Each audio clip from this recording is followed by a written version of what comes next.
Imaginez une ville. Un peu plus grande. Voilà, parfait. Donc je reprends. Imaginez une ville. Une ville pour qui l'innovation est plus qu'un simple concept, mais une façon de vivre, de penser. Une ville qui utilise les dernières technologies les plus innovantes.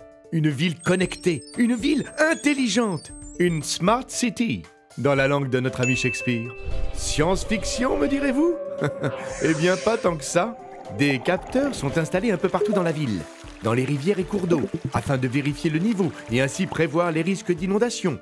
À chaque carrefour, pour calculer la densité du trafic et le nombre de véhicules, pour évaluer le niveau de bruit. Nous étudions même la qualité de l'air et le taux de pollen pour votre bien-être. À vos souhaits, mon cher. Toutes ces informations collectées par nos capteurs sont envoyées dans un endroit magique, l'entrepôt de données. J'ai dit entrepôt, pas une usine. Voilà. L'entrepôt centralise les données relevées dans les domaines qui nous tiennent le plus à cœur. La sécurité, la santé, l'environnement, la mobilité, l'énergie et la e-administration. Toutes ces données anonymes sont collectées, analysées, étudiées pour optimiser le fonctionnement du service public et améliorer votre ville.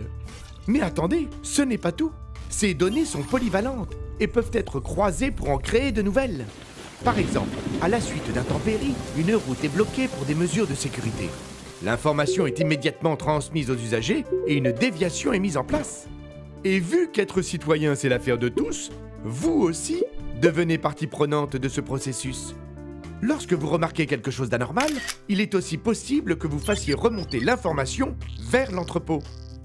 Ainsi, les petits pépins de tous les jours sont rapidement pris en compte par les agents de la métropole Nice-Côte d'Azur et le problème est réglé. L'entrepôt de données peut aussi échanger ces informations avec d'autres groupes et fournisseurs de services. Ou encore créer des emplois en mettant ces données à disposition de la recherche et du développement. Comme Julie, qui a enfin la matière pour lancer sa start-up. Non, nous ne sommes pas en 2030. Ce rêve est en train de devenir réalité. Et cette ville, c'est votre ville.